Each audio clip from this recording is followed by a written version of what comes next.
시간 예배를 사모하는 마음이라는 제목으로 말씀 함께 나누겠습니다. 성도님들 1만 시간의 법칙이라는 말을 들어보신 적 있나요? 어떤 분야에서 전문가가 되기 위해서는 최소한 1만 시간 정도의 훈련이 필요하다는 것인데요. 1993년 어떤 미국의 심리학자를 통해서 이것이 등장했다고 합니다. 한때 이것이 많은 유행을 일으켜서 책으로도 많이 나오기도 했는데요.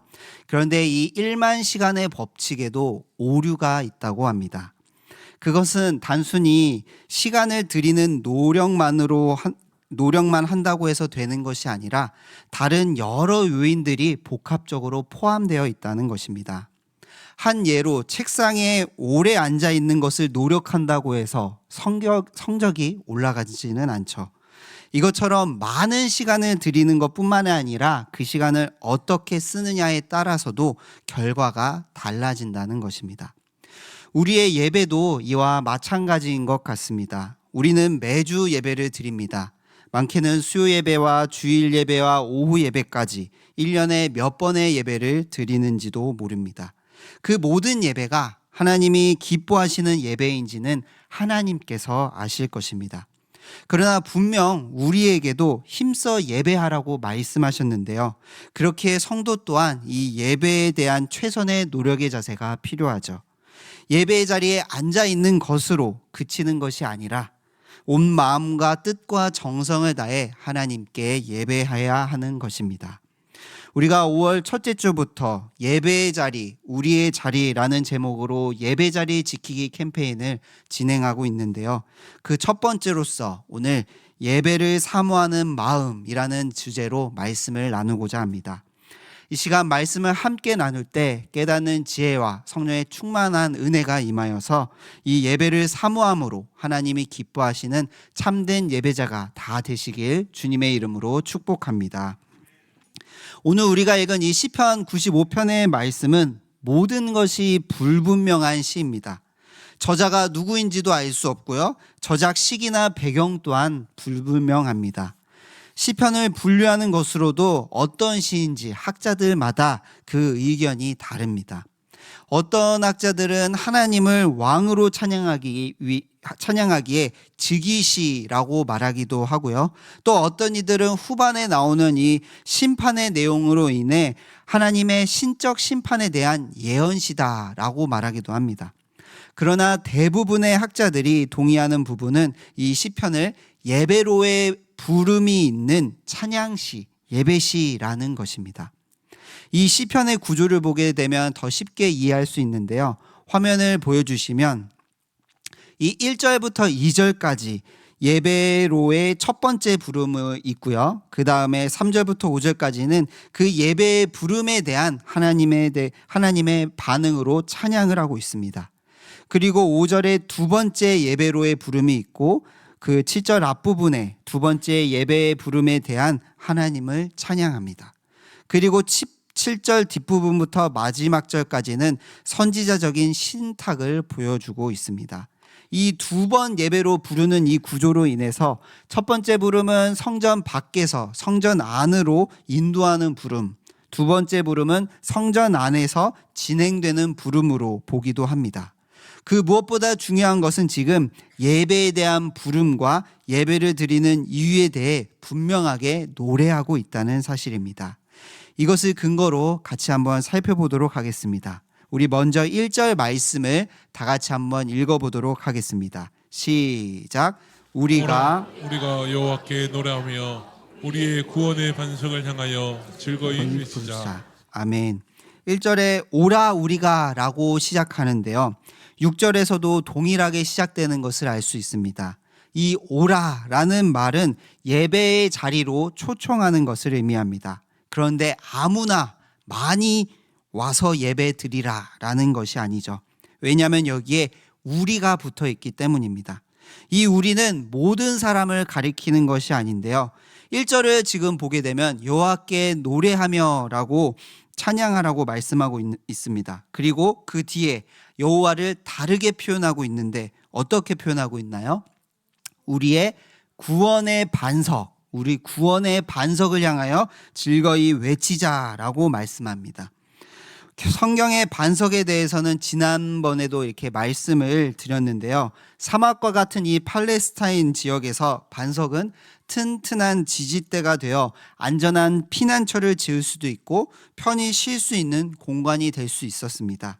즉 여기서 우리에 속한 사람은 하나님의 구원을 받고 그분의 보호하심을 경험하며 살아가는 하나님의 백성을 뜻합니다.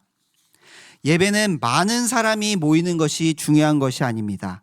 하나님을 알고 은혜 받은 자들이 함께 모이는 것이 예배인 것입니다. 은혜 받은 자라면 예배의 부름에 응할 수밖에 없습니다. 모이기를 힘쓸 수밖에 없습니다. 왜냐하면 하나님께 받은 은혜가 얼마나 기쁜 것이고 감사한 것인지를 알기에 이 예배의 자리에 나올 수밖에 없는 것입니다. 1절과 2절을 보게 되면 시편의 기자가 노래하자, 즐거이 외치자, 즐거이 부르자라는 단어들을 사용하는데요. 이는 단순히 즐거운 마음을 표현하는 것이 아닙니다.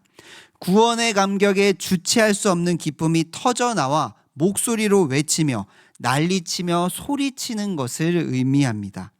다윗이 언약궤를 시온성에 옮길 때 옷이 벗겨진 줄도 모르며 춤추며 기뻐했던 것처럼 구원의 은혜가 얼마나 크고 기쁜지 소리치며 하나님께 나아가자는 것입니다.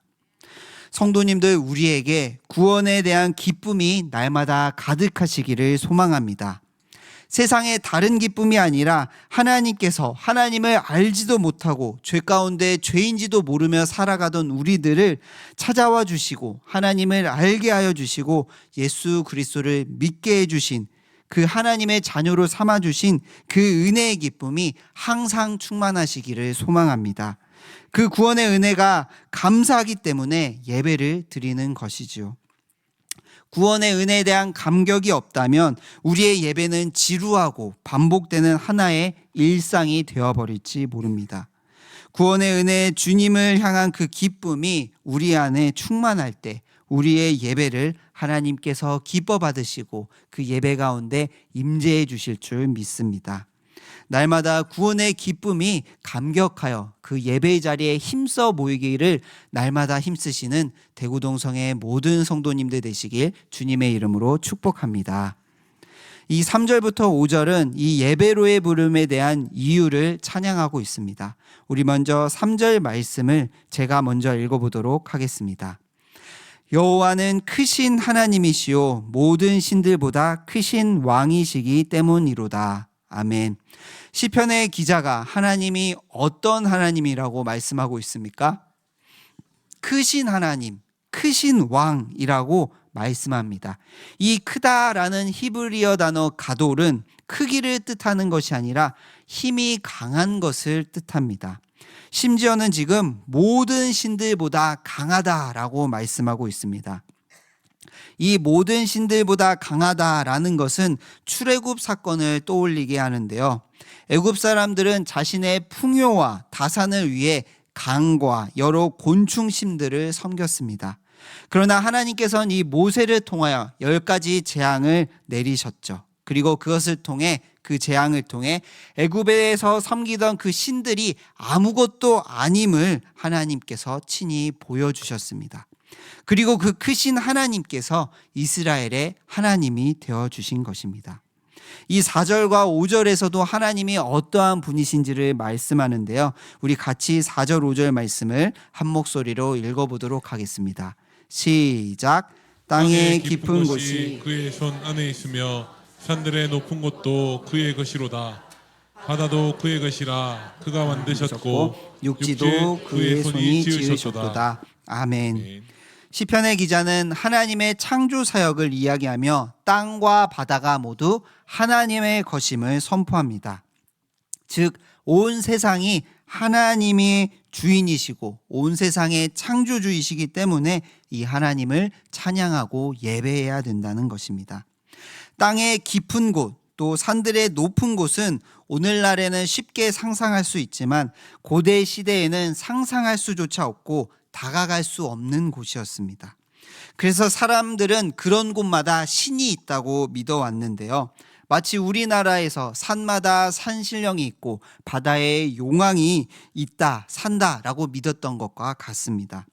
이처럼 자연에 대한 신적 경외감이 많았던 그때에 그 모든 것들이 하나님께서 지으신 피조물이라는 선포는 그 어떤 신보다 하나님이 가장 큰 신, 가장 강한 신이심을 보여줍니다. 그 크신 하나님이 우리의 하나님을 기억하며 기쁨으로 예배하라는 것입니다. 이 3절부터 5절의 말씀, 그리고 뒤에 나올 7절의 말씀도 그렇지만 예배의 이유와 목적이 우리에게 있지 않음을 보여줍니다. 내가 복을 받기 위해서, 내가 잘 되기 위해서, 내가 성공하기 위해서, 나의 자녀를 위해서 예배를 드리는 것이 아니죠. 오직 예배의 이유는 하나님께 있고 하나님을 높이는 것에 그 목적이 있다는 것입니다. 강하신 하나님, 창조주 하나님이 우리 하나님이시라는 그것 자체만으로 우리는 기뻐하며 하나님께 예배드려야 할 충분한 이유가 된다는 것이죠. 우리가 믿는 하나님이 가장 크신 하나님이심을 믿으십니까? 아멘. 우리가 믿는 그 하나님이 창조주 하나님이심을 믿으십니까? 아멘. 그 크신 하나님이 우리의 하나님이 되어주신 그 은혜에 감사함으로 예배 자리에 나아가시는 우리 모든 성도님들 되시길 소망합니다. 이 6절부터는 두 번째로 예배의 부름을 하고 있는데요. 6절 말씀을 같이 한번 읽어보도록 하겠습니다. 시작. 오라 우리가 굽혀 경배하며 우리를 지으신 여호와 앞에 무릎을 꿇자. 아멘. 이 두 번째 부름에서 시편 기자는 예배에 있어서 우리가 갖춰야 할 가장 기본적인 자세가 무엇인지를 보여줍니다. 어떠한 자세입니까? 경배하며 무릎을 꿇는 자세입니다. 이 경배하며와 무릎을 꿇자라는 이 두 개의 동사를 보게 되면 히브리어에서는 여러 가지 시제가 그 단어마다 있는데요. 이 단어에는 미완료로 되어 있습니다.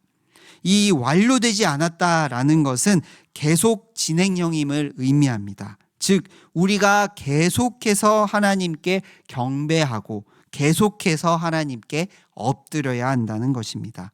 이 엎드린다는 것은 단순히 나 자신을 낮추는 것을 의미하는 것이 아니라 하나님의 높으심과 그 위대하심을 인정하고 그것을 몸으로 고백하는 신앙 고백적인 의미를 담고 있습니다. 어찌 보면 이 꿇어 엎드리는 모습이 앞에 하나님을 찬양하고 기뻐하며 소리치는 것과 대조되는 것처럼 느껴지는데요. 그러나 전혀 그렇지 않습니다. 예배는 기쁨과 감사를 찬양하는 자리인 동시에 우리의 왕이신 하나님께 낮추는 자리입니다.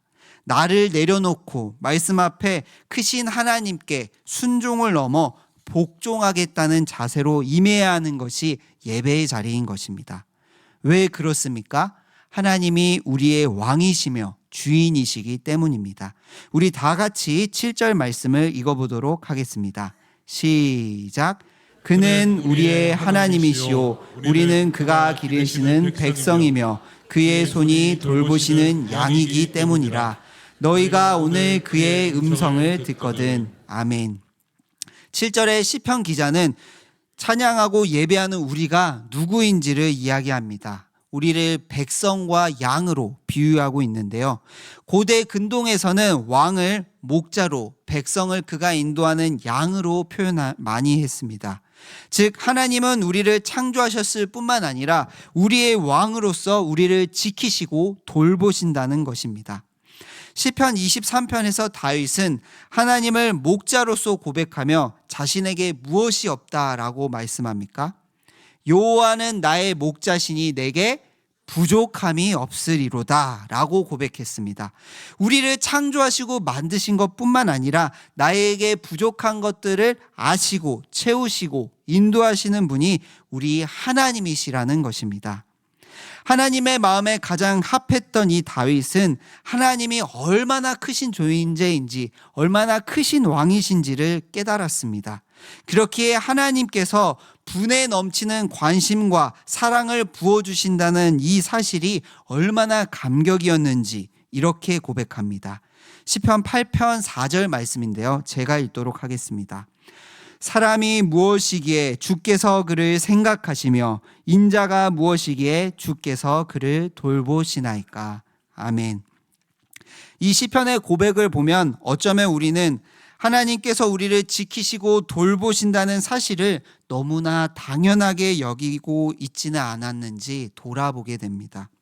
하나님이 얼마나 크고 위대하신 분이신지를 깨달을 때 작고 작은 우리를 향한 그 하나님의 관심과 사랑이 얼마나 놀라운 일이고 감사한 일인지를 깨닫게 된다는 것입니다. 보잘것없는 우리를 양처럼 돌보시는 그 하나님의 은혜와 사랑을 기억하며 감사와 기쁨으로 예배 자리에 나아가시는 우리 성도님들 되시길 주님의 이름으로 축복합니다. 마지막으로 7절 하반절부터 11절까지는 선지자적 신탁을 담고 있는데요. 이 시편 95편을 예배로의 부름으로 본 학자들은 예배를 인도하는 사람이 회중들에게 선포했을 것으로 여기는 본문입니다. 그런데 그 내용들이 앞서 하나님을 기뻐하고 찬양하며 경배하는 것과는 사뭇 다르다는 것을 보게 됩니다. 8절 말씀을 우리 같이 한번 읽어보도록 하겠습니다. 시작. 너희는 무리바에서와 같이 또 광야의 마사에서 지냈던 날과 같이 너희 마음을 완악하게 하지 말지어다. 아멘. 시편의 기자는 무리바와 이 마사에서처럼 너희 마음을 완악하게 하지 말라라고 경고합니다. 이 무리바와 마사의 뜻은 다툼과 시험이라는 의미로서 광야 생활 초기와 말기에 있었던 사건을 다루고 있습니다. 물이 없어 하나님을 원망한 이스라엘 백성들의 대표적인 불신앙 사례일 뿐만 아니라 광야 시작 때부터 끝까지 계속해서 하나님을 시험하였음을, 불순종하였음을 강조하는 사건이기도 합니다. 광야 생활 가운데 이스라엘 백성들은 하나님의 은혜와 기적을 경험하고도 하나님을 반역하였습니다. 이 마음이 완악하다라는 것은 굳어있다라는 것인데요. 어떤 놀라운 일로도 감동받지 않는 무딘 마음을 지녔기 때문에 이스라엘 백성들은 매일이 기적인 이 광야 생활 가운데서 하나님의 은혜를 깨닫지 못하고 원망하였습니다. 그 결과가 어떻게 되었습니까? 10절과 11절에 이스라엘 1세대가 40년의 광야 생활을 다시 하게 되었고 하나님께서 약속하신 그 가나안 땅에 들어가지 못하게 되었다라고 말씀합니다. 시편의 기자는 왜 예배의 부름 가운데서 이러한 경고를 하는 것일까요? 예배를 드리려고 주님 앞에 모인 사람들에게 과거 그들의 조상들이 저지른 죄를 기억하며 범죄하지 않을 것을, 마음이 완악하여 하나님의 은혜를 잊어버리지 말 것을 경고하고 있는 것입니다. 아무리 예배의 자리라고 해서 아무리 예배의 자리라고 하더라도 이 마음이 완악하다면 하나님의 은혜를 깨달을 수 없고 누릴 수 없다라는 것입니다. 예배의 자리에 있다고 해서 은혜를 받는 것이 아닙니다. 스스로를 점검하며 우리의 마음이 은혜 받을 수 있는 준비가 되어 있어야 한다는 것입니다. 그래서 우리는 예배 전 미리 일찍 교회에 나와 먼저 기도로 예배를 준비해야 합니다. 우리의 모습을 돌아보고 부드러운 마음이 될 수 있게 해달라고, 예배에 참여하는 모든 이들이 이러한 마음이 되게 해달라고, 또 설교자를 위해서, 그리고 이 예배가 하나님이 기뻐 받으시는 예배가 되기를 미리 일찍 모여 준비해야 한다는 것입니다. 말씀을 맺도록 하겠습니다. 오늘 시편 95편의 말씀은 우리에게 예배를 사모하는 마음은 하나님을 사모하는 마음과 연결되어 있음을 보여줍니다. 우리가 얼마나 그 크신 하나님을 사랑하는지, 얼마나 하나님을 생각하는지가 예배로 이어지는 것입니다. 대구동성의 모든 성도님들이 하나님을 향한 사랑이 날마다 충만하시기를 소망합니다. 하나님을 향한 사랑이 충만하여서 더 일찍 예배의 자리에 나와 무엇보다 나를 먼저 점검하고 부드러운 마음으로 예배의 자리에 나아갈 수 있도록 준비하시는 성도님들 되시길 소망합니다. 예배의 자리가 우리의 자리임을, 나의 자리임을 기억하고 다시 한번 하나님께서 나를 구원해 주신 그 구원의 감격과 그 앞으로도 우리를 지켜주시고 돌보실 크신 그 하나님을 사모하는 마음으로 힘써 예배의 자리에 나아가시는 대구동성의 모든 성도님들 되시길 주님의 이름으로 간절히 축복합니다. 기도드리겠습니다.